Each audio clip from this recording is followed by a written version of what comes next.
Welcome to Coffee Experts Club. Great to have everybody. So last week we're in People 2.0 again. And last week we were talking about communication.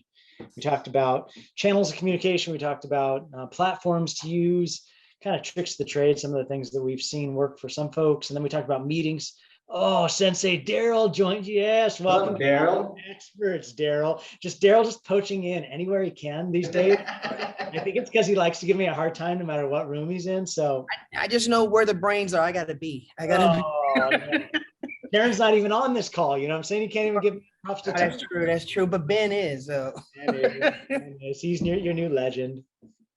Awesome. Anyway, so we were talking last week about scheduling and how you're running your meetings, how you're talking to your people, which I think is so important. Otherwise, it's just all volume all the time. Like everything full volume all the time. Your phone's going off. People are asking you a bunch of one-off questions.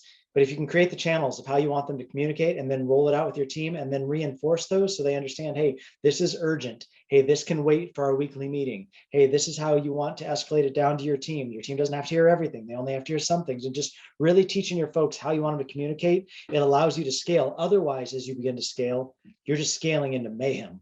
You're just scaling into more and more and more and more volume. And that's, I mean, there are a lot of people that you talk to that are just so overwhelmed with business because of just the way that communication is working. And with just a few small tweaks, you can really change it. So we're going to kind of continue down that vein today as we talk about scheduling and how you're bringing your people to where you're bringing your people. And we're going to talk about some different platforms that we've seen used well. We're going to talk about like just good rules of thumb of things that you should keep in mind when you're thinking about how to staff your locations and what kind of staff to have locations and what time. So, we've been kind of passing the mic around the room for different folks, but this is a spot where Drew is he's just a badass at what he does.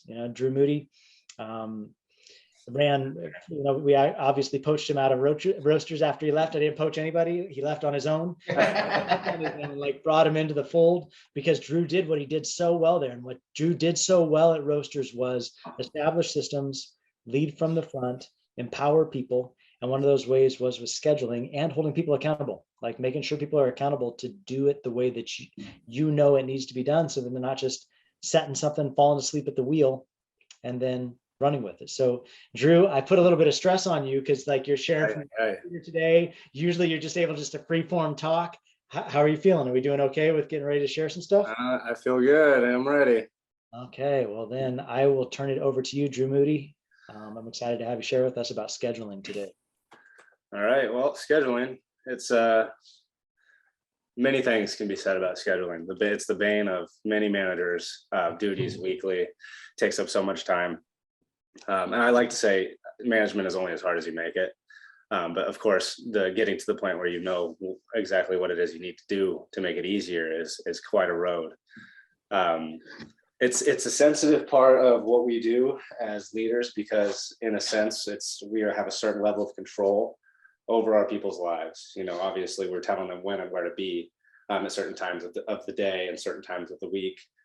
Which can be a big deal, especially for these young kids that work for us. Our target market for baristas is, 18 to 25, 26. And I know that some coffee shops do hire minors. So then you do have to work around school schedules and things of that sort. One thing that I've learned is that scheduling doesn't change. All the years that I've been in coffee, scheduling doesn't change. The same problems are always going to be there. And so the best way to learn is to just be kind of you need to be able to roll with the punches because these kids are going to text you right after you post their schedule and be like, hey, I can't work these 3 or 4 days at that certain specific time, even though I said I could. So having a certain level of respect for these kids' personal lives can go a long ways because then they'll have respect for what we do when we do need them. Because it is kind of an agreement. They do come work for us, but we want them to be happy, which means we have to pour into certain aspects of their lives, and respecting that they have outside lives is a big deal. I know for a while I didn't have an outside life because I loved what I did. It was a choice, but at a certain point it can consume, what you're doing, and then there's no real difference between inside lives and outside lives, and it's not, the magic isn't quite there anymore. If you don't have some time to turn off and be yourself and do your thing, your job can get kind of cumbersome. Scheduling, there's so many different ways to schedule, so many different methods you can take, so many different angles that you can approach it. A lot of people learn and practice many different ways. Some people are visual, some people need repetitive hands-on.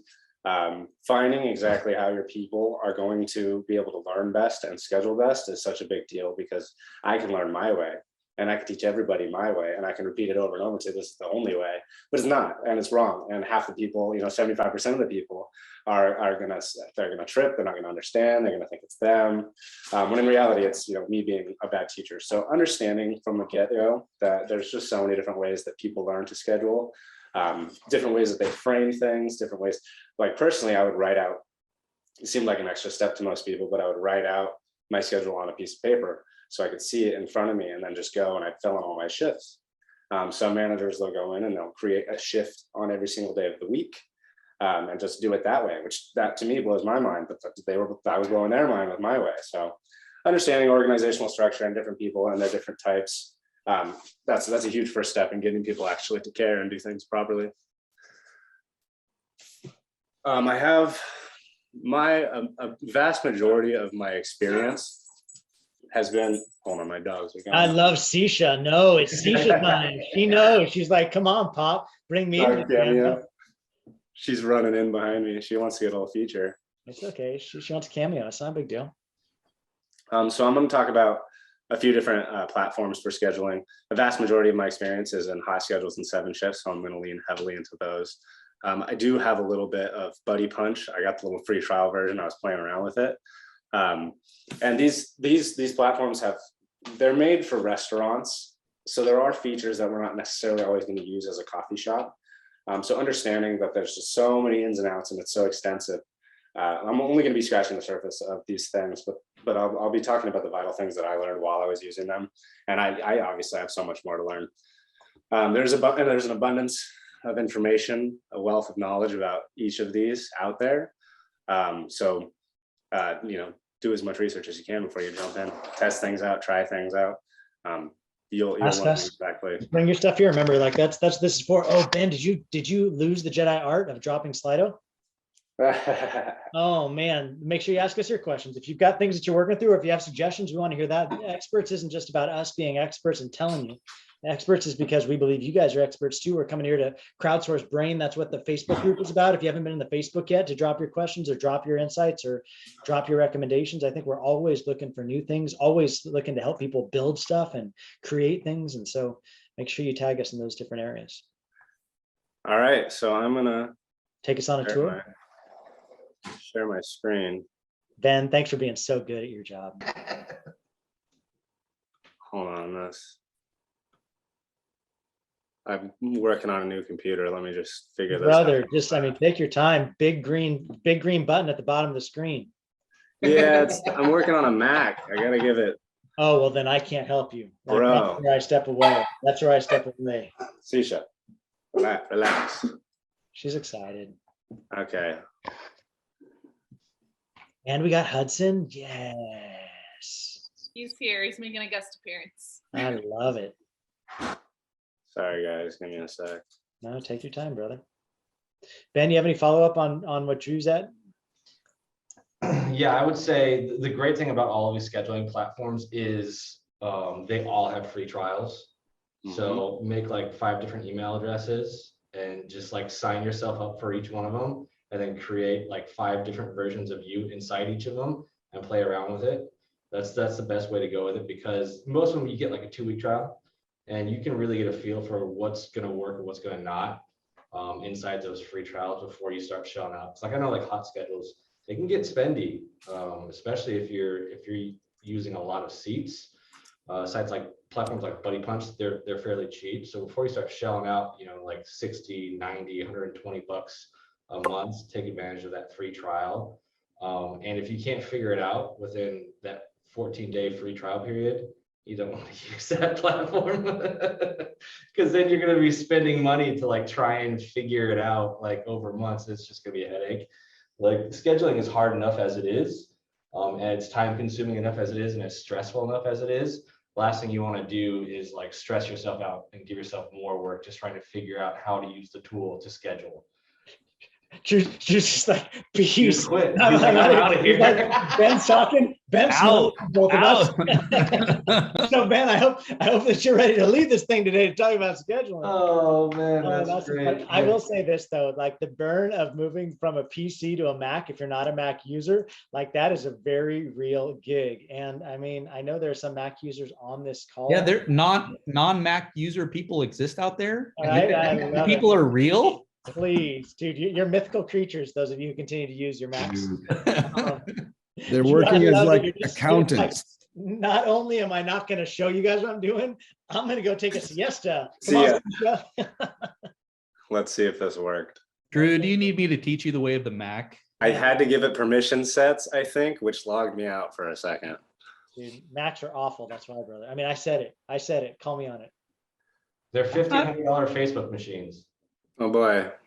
Can you see me? Yes, sir. We got you. Okay, so Buddy Punch, real simple. I just created a few accounts for myself, called myself Drew Mo and Drew M. Yeah, Drew Mo. So one of the things that's really nice about the scheduling system through Buddy Punch is just its simplicity, which of course is one of its drawbacks, because scalability, if you have 10 stores, simplicity is not always going to be the best for you. It's real easy. It's really easy to look at. It's all condensed into this. You just click and you can create your shifts here. You can repeat them weekly, monthly, and you can set exactly what days they're going to repeat over on this portion. So you can add the shifts. It's just really nice to have it just condensed, and it's really a limited process. It's efficient, and one really beautiful thing about it is that it's also payroll tracking, which is what I think we used it for a majority, was payroll tracking. Yeah. So having those two things integrated seamlessly, I think saves so much time in the long run. But yeah, Buddy Punch is just super simple process, and you can go day by day and schedule it out. This is what I was talking about, going in, and some managers like to do it this way, going in and clicking each day, the time of day, adding the shift manually. That's exactly how I learned, but in the long run, I couldn't keep up. My mind was not having it. Did you, so Drew, when it comes to, because you're going to show us hot schedule as well, like you guys use both at Roasters, right? You use both Buddy Punch and hot schedules? Yeah, we did. We used both of them. Ben, do you want to talk about that just for a minute? What the dichotomy was between the two as Drew winds up for his next pitch? Yeah, it was. We started off with Buddy Punch primarily as a time clock tool, because it's again a very simple time clock tool too. And we were actually using Buddy Punch before we integrated hot schedules. And the scheduling portion of Buddy Punch is actually fairly new as a relative term. I think it's about 5 years old. So when we started using it, it didn't even have the scheduling function. We were using it solely as a time card. Yeah. But like Drew said, it's really simple, and it's got scalability up to a certain point. Once we started, pushing over that 100 employee, and it was more like 75 employee mark, it was too simple, and it wasn't robust enough to deal with 10 shops, employees moving all over the place. This is really good for like a 0 to 50 employee count, just because you're talking about, if you've got 50 employees, maybe 3 shops, that's what, like, I don't know what math is, 15 employees a shop ish. Yeah. And that's really easy amount of people to control for a manager. But when you're up in the 100, 200 employees, and you've got 15 shops, and you have regional managers who want to be able to oversee all of those shops, you've got district managers who want to be able to plug into each one of those shops. This just doesn't have the functionality for that. Yeah. But when you're first starting out, the price point of Buddy Punch, I was going to say there's probably some price decision in that, right? Usually simple means that it's not too expensive too. yeah, the price point is really cheap. Corey, the Buddy Punch does have a punch in out feature, and actually when you schedule with it, when the employee clocks in, it pulls straight from their shift. So it says you're supposed to start at 9 a.m. They clock in, and so that's a nice functionality of that. Hot Schedules does also, but it's an add-on, an expensive add-on. And the decision up to when we decided to go into hot schedules, right? That was a big that was a big decision at the time, right? It was a lot more expensive than any other tool we were using. Like we were Yeah. really stepping things up. And so, and we were incrementally using it. So we weren't looking for all the add-ons. And I think it really depends on the evolution of your business. You know what I mean? Like every place that, especially Wes was really mindful of, any place we can save money, let's save money. And so for him, it was, let's use the free tools as long as we can ride the free tools. Let's use the paid tools and we have to use the paid tools. And then obviously you get to a certain size and it's like by Frankensteining your system together, it's just not working well. And so then you just have to get committed to whatever system you're going to stick with. But, sorry, Drew, I didn't mean to steal. It's all good. And kind of learning exactly how the integrations work and how they speak and what features can come when you do integrate your software. And one of the nice things that Buddy Punch now schedules is, you know, it has that fully integrated time clocking feature, which is beautiful. So I went back to back in the old days when I was running Richland and pulled up one of my old schedules way back in the day. Oh my gosh, that's great. It's So amazing. Love it. one thing that I really liked about Hot Schedules was how it's set up, how you have the names on the left-hand side and you have exactly your days running left to right. One feature that always helped me out, according to, you know, finding out exactly who works when and not overscheduling people, is having the being able to click the one day and having it run just like this, and you can see who's working when and you can see exactly how many days they're working. One thing that was hard to teach managers was to look back and make sure they're not overscheduling. So if I was to schedule Polly, example, next week, Monday through Wednesday, it would be a long week for her. So having this type of view and being able to just click back and forth between the shifts, between the weeks, up here, this is how you navigate weeks. It was really nice to just have that workflow, because I can't remember how many times I was scheduled 7-8 days in a row, and it was probably, you know, just the manager not checking the work. So the vertical shift stacking was really nice, a really nice feature from Hot Schedules. Something that is also really nice, and there's a lot of similarities between 7 shifts and Hot Schedules. It all kind of obviously depends on your, I think it comes down to creative differences. This is a view that a lot of people really like to use, called Smart View. And it's essentially going to show you who's working when and the overlap between your people. Like so. So you know when you have people and where you have people and when they're going to be working. This one was, I was taught to use it later on because it was a newer feature. We went through a huge overhaul through Hot Schedules and they added so many new features. But it's super handy because, you know, at certain points of the day when you're looking at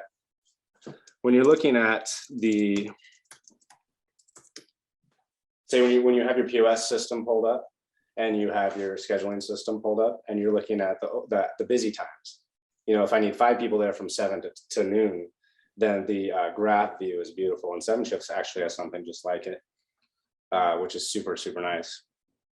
Another great, how many times too there were the accidentals, like all of the morning shifts are scheduled to be off at 12:45 and none of the afternoon shifts come until 1:15. Yep. And then it's just like 12:45 shows up and it was like, what's going on? Nobody's here. Yep. And then you look at your bar graph and you're like, oh, well, it's my fault. I've certainly had those moments myself. Another great tool for Hot Schedules is the filter tab here. So this allows you to pull up, there are some features that we didn't use, but you can pull up multiple schedules at the same time. And you can, so say if I need people to cover shifts from another location, it's real easy to pull up the 2 schedules and kind of sift through them and see who's available and when they're available and what they're working. So you can have it all in one one dashboard at the same time, which is super nice. There was also there's a template feature that I really, really enjoy. And I highly advocate for templates. I think I talked about it the last time that we were talking about these types of things.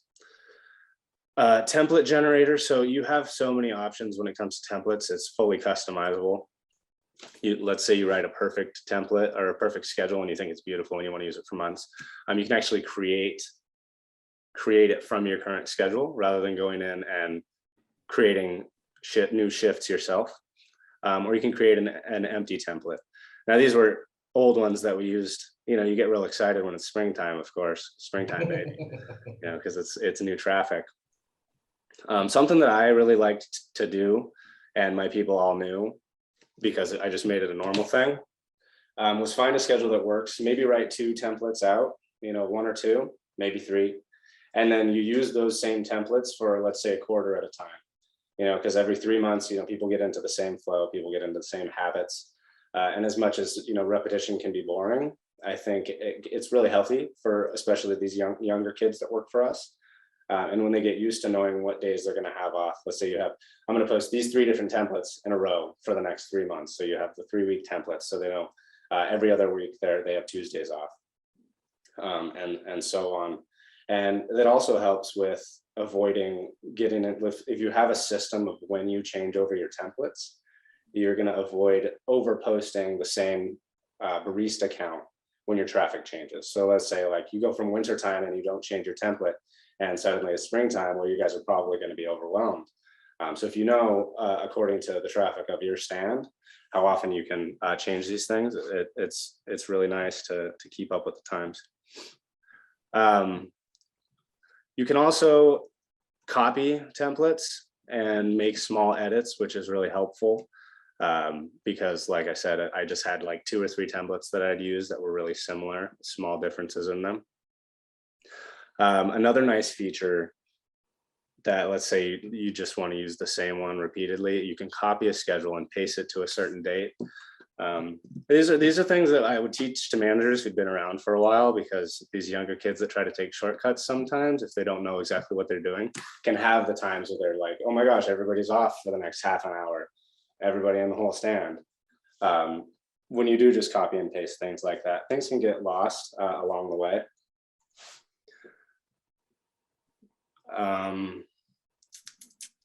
Another nice thing about Hot Schedules is that it has a really robust logbook. So you have a tracking system for daily logs, and then you have a tracking system for staff journal. And if you don't have any external version of a staff journal, it's really nice and handy to keep it within Hot Schedules, because it's just a dashboard for all the managers to see, and it's only manager access on that end. And I just really enjoyed not having to go through my Google Drive to find it every time we had a staff journal update. It was really nice, really, really nice. There are some features that are optional. There are some features that you can really take advantage of.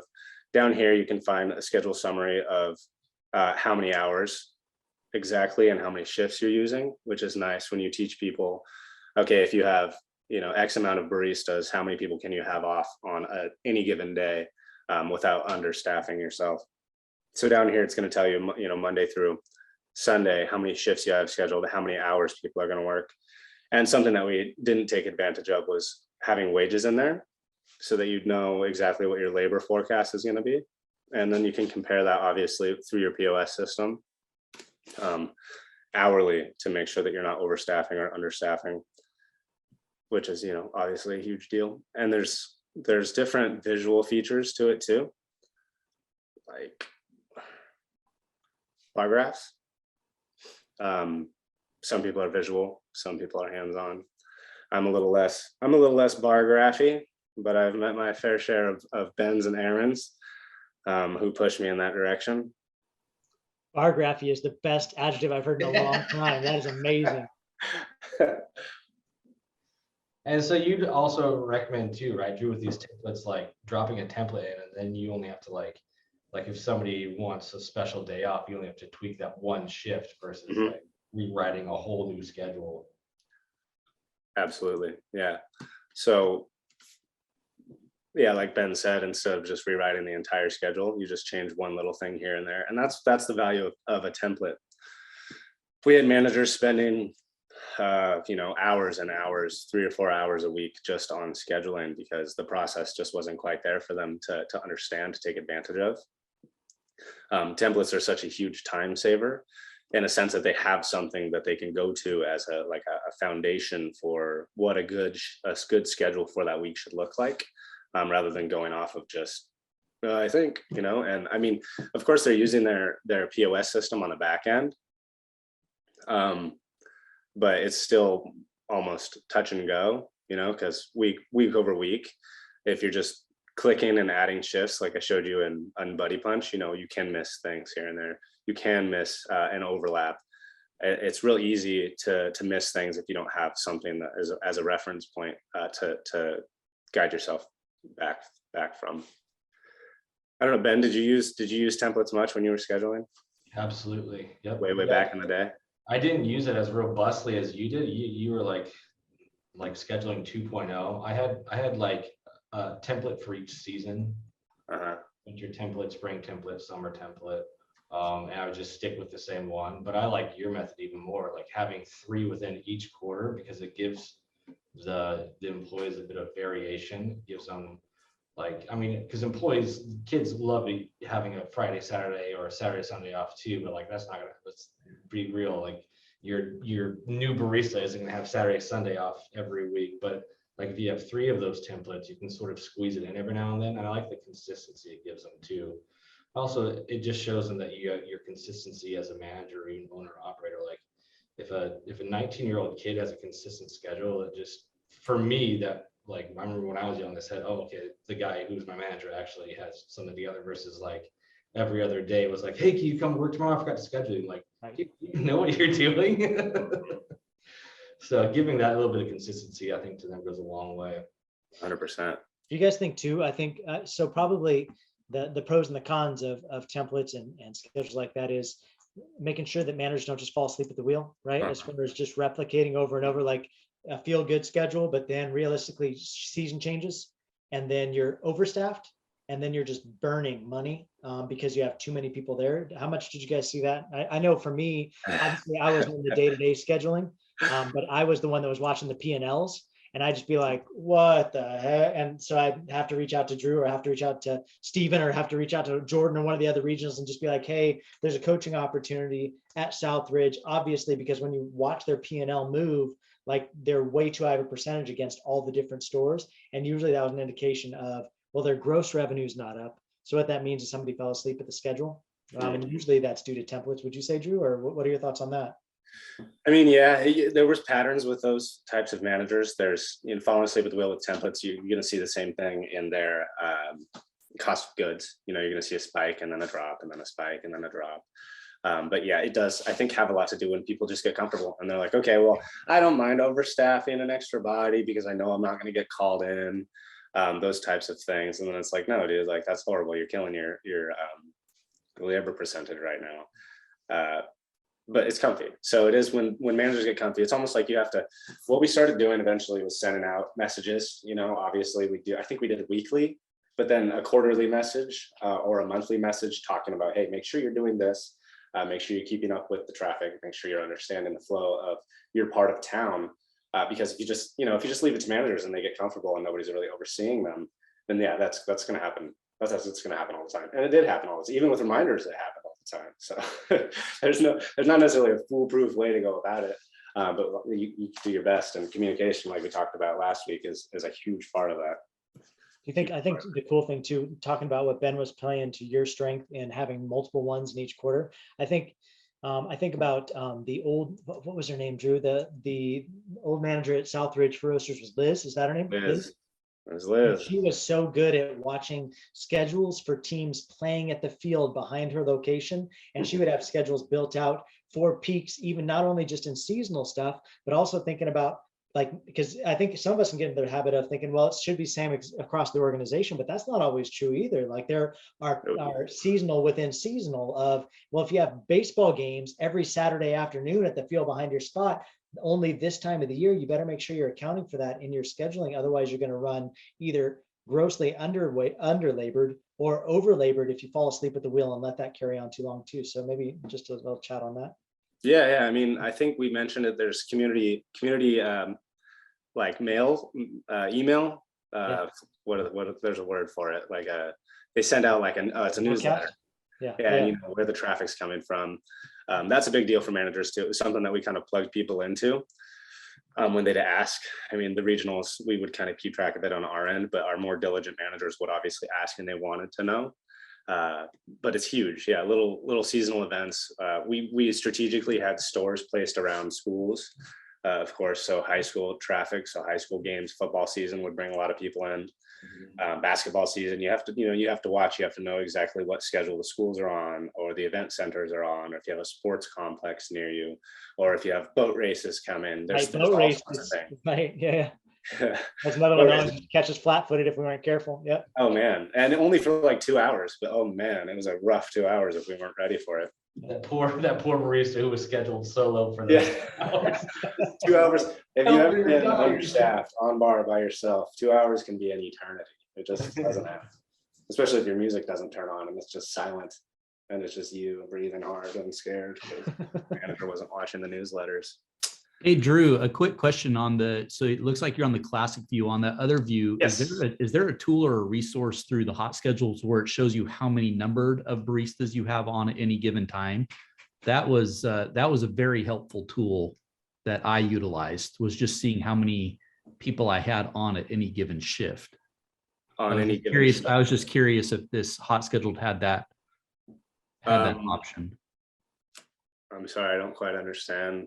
the Maybe question. down at the schedule summary or. So like down at the bottom, it would say, okay, between, it looks like, from the hours of 5 to 6, I have 2 people on, but then it goes up to 3 and then up to 4 and then down. So you do have it. I see it right there. Perfect. Yeah, right across here. Yeah. I think Yes. That was helpful for our scheduling purposes, because as you begin to learn kind of the history of your sales per hour, we kind of had a dollar amount that kind of gave us a rough idea of going, okay, once we hit this amount, then we need to add another person.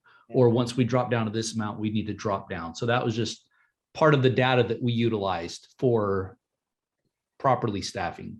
Mhm. No, that's good. Yeah. I think that if this was integrated properly, then you'd have that here as well. The forecasted hours of how busy it's going to be if it was tracking your historical data, something we didn't take advantage of at the time. This is what, three years ago now. But yeah, super helpful because like you have your visual. So like I said, some people are visual and some people are not so visual. But yeah, great. But Corey, you were using 7 shifts, right? Yeah, 7shift's is the only platform that I'm aware of. And I mean, the amount of data that you could pull from that was incredible. I mean, the amount of automated things that were in there, even when it came to like people putting their shift up for grabs, right? So maybe I scheduled somebody that can't work that shift. Well, they can put that up for grabs and other people can bid on that. But it always took the manager's approval. So manager can go in, make sure it doesn't put anybody in overtime, or just making sure that the love is getting distributed evenly. And just by a click of a button, even on their phone app, they could automatically switch that shift to someone. So I know that all of these different scheduling platforms have all these little tricks to it that really go a long way with helping on the ease of not just creating, but then managing the shift changes that take place during the course of that week as well. So the 7shift one is definitely the one that I'm the most, educated on. And when it comes to running multiple locations, just like this one, it's a quick drop down of accessing that. Now for our grand openings, we use 7shift as well. Yeah. Which was really helpful because we're dealing with teams of baristas that we don't normally work with. Right. So we were able to create an inside ops and an outside ops schedule with it as well. So a lot of same features as hot schedule, but I was just curious on that, showing the number of employees per shift, because that was a helpful one for running the day-to-day shop. Yeah, I saved 7 shifts for last because man, it's extensive. There's so much info you can pull out of it. And Drew, it was still pretty new for you, like to get inside 7 shifts when you went down to HB Reno, right? Like, Yeah. And it was like, I know I had conversations with you while you're down there with Tasha, and like just so impressed like with what they had and like what they were, and you're like, dude, this is a badass tool right here. Like just excited about it. So. Well, at first I was like, Tasha, why are you guys using this? I don't understand it. I like hot schedules. As I watched videos, I worked with the processes. I learned obviously through just trying random stuff, and 7shift is an incredibly robust platform for integration, for just ease of workflow, for visual. You'll see there's a little bit of a difference between the visuals. Hot schedules is kind of simple, I suppose. And 7shifts is incredibly colorful. Hot schedules is kind of PC. 7 shifts is straight up. Oh, here we go.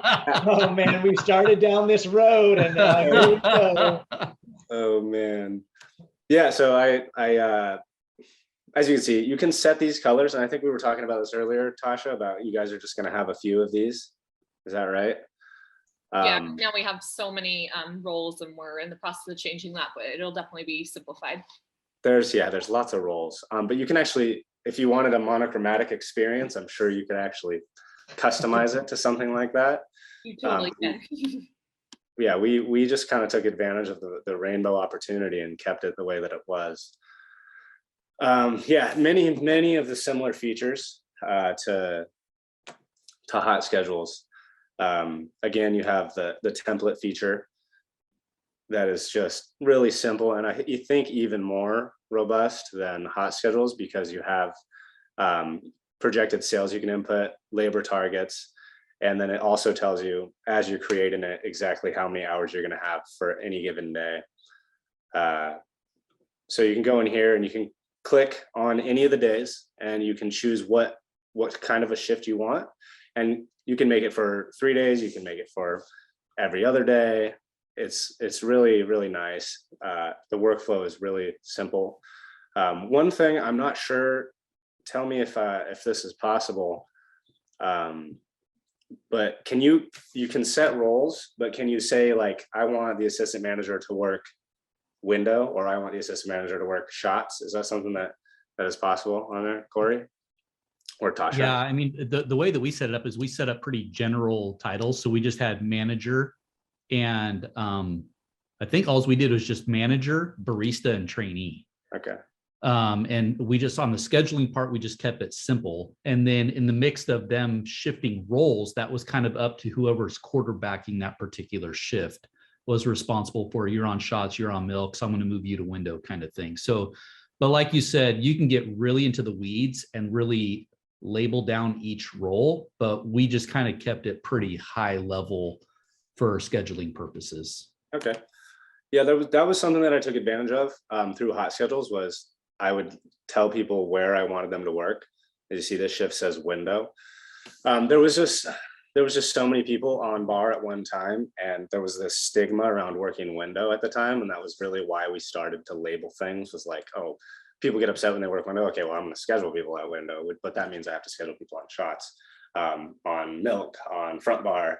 So that I think that's a really nice feature when you do, like you said, get into the weeds. When you have a nitpicky manager like I was. Well, you had a big crew though, Drew, right? Like, so on high days at high volume, how many baristas would you have working at any given point in time? 6 or 7, I think. So that's a lot of bodies moving. Like, if you don't stay in zones, then you're stepping all over everybody, right? Yeah, and we weren't quite as our systems weren't quite as efficient as, say, like the HB machines. Your machines are just incredible. We were using a little bit older fashioned style, so the flow between baristas on bar when you have the automated style of machines is a little bit, I think, easier to keep out of the chaotic sphere. If I just have people running all over the place, it gets a little bit wild. But yeah, I really liked the feature of being able to just tell you, hey, you're gonna work window half the day or all day, or say, like, the window and the shots person switch halfway through the day, but they know that.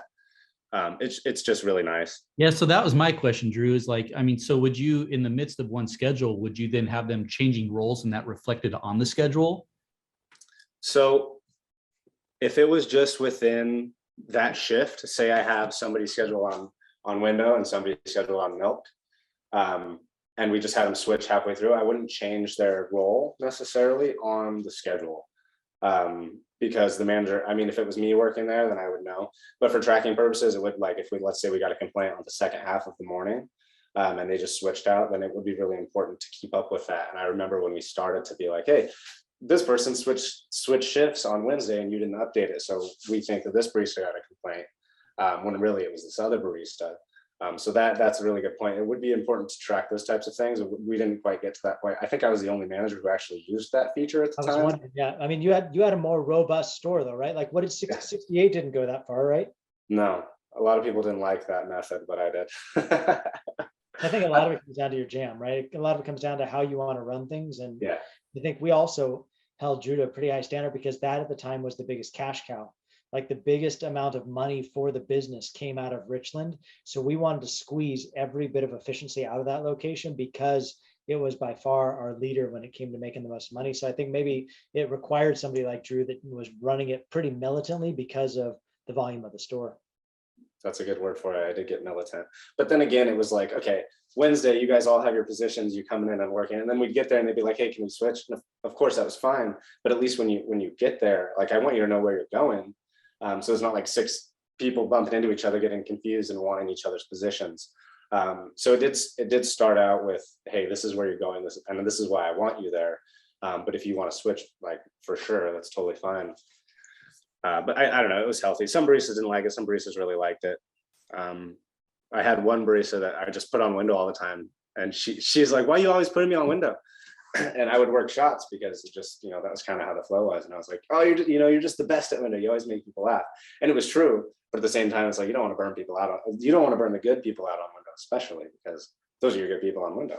And we don't have, the people who do really well on the window are the people who do really well on the coffee business, because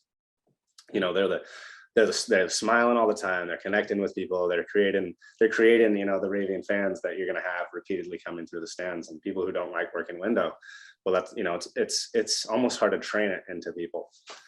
It's of course possible, but everybody learns differently. It's actually a really good point to the positive for you scheduling like you're the window person, you're the milk person. Because then when your customers come through and they're like, I had an amazing time on Tuesday last week. Who was that was working? Because they were awesome. You can be like, oh yeah, that was Sally. I put her on window, and then you're getting positive reinforcement to your employees from customers, and you're getting good influence saying, hey, this is a star employee. Maybe I don't want to burn them out, but I need to keep my eye on how well they're doing, because the customers love them. Mm-hmm. Eventually, of course, that customer is going to learn that employee's name, because that employee, I'm sure, is loving everybody. But it's good info to have to the negative and the positive. Yeah, absolutely. And the negative is just as important as the positive. And the positive, so we did like I was talking about having the staff log and hot schedules. One thing we started doing was posting positives about people.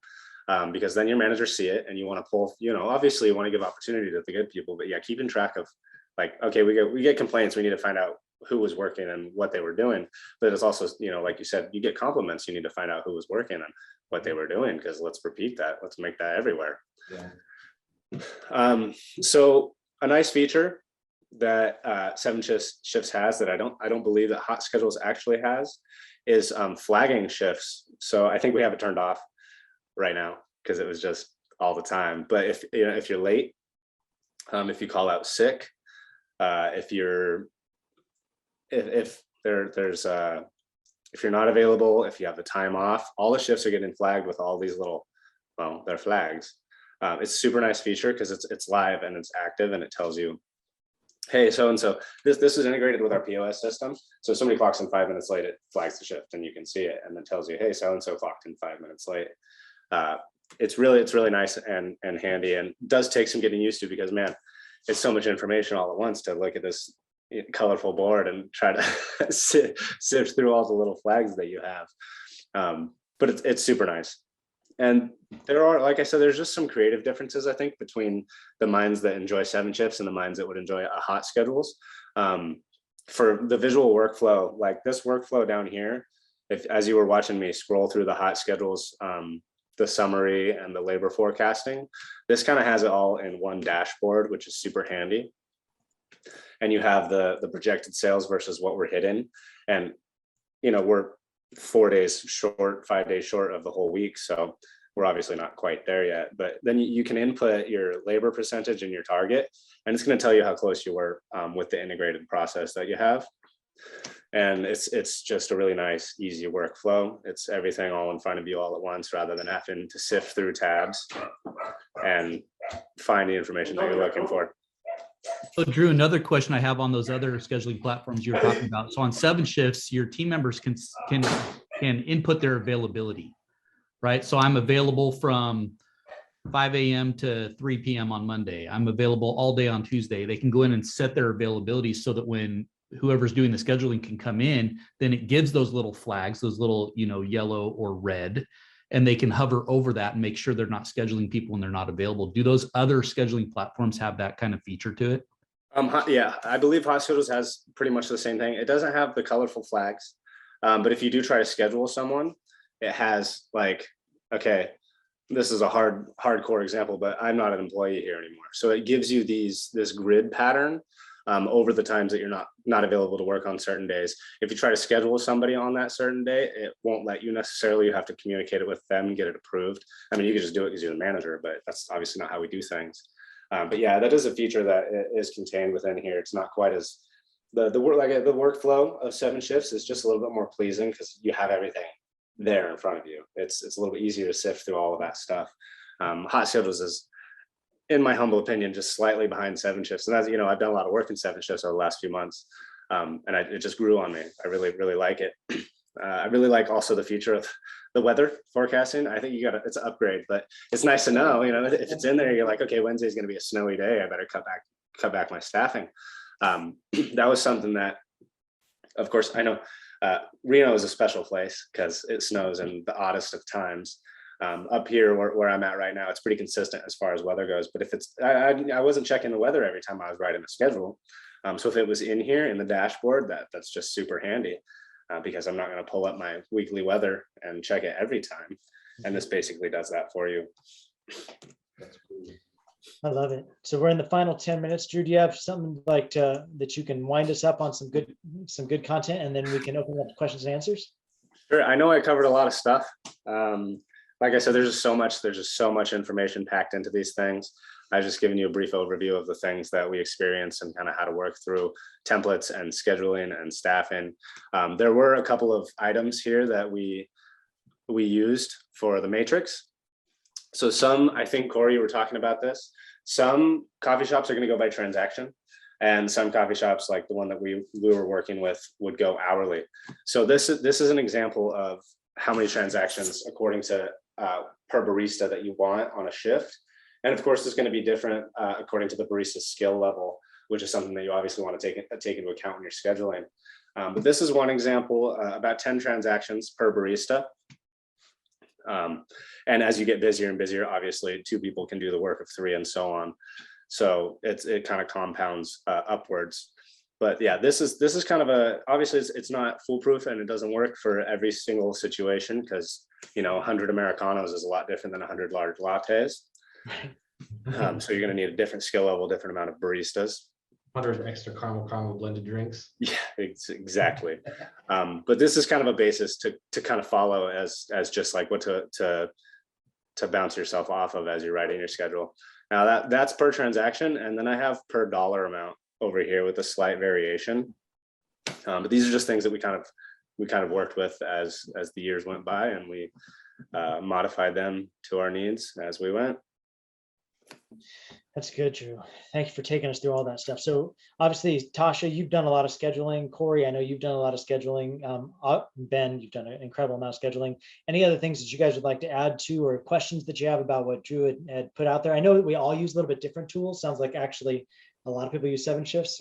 That's BlackRock, Human Being. Lindsay at Outsider uses 7 shifts. I know that they've really kind of taken the scene when it comes to how scheduling works, but maybe as we show you different tools, is for the sake of opening up your brain on, I wonder if the platform I'm using could do something like this, rather than us trying to convert you to a different platform, unless you're up to a place where you're like, I just need to make a platform conversion, and then that's something different. But maybe any tricks or tips or things that you feel like Drew hit on that you think should be highlighted, or questions that you have? Yeah, my question is, because I've never worked with 7 shifts, is how easy is it or quick is it to onboard a new employee? Because I know, like with Hot Schedules, it's like I got to create a profile, I got to input all their data, I got to input when they're available or not available. How easy is it in 7 shifts to onboard new employees?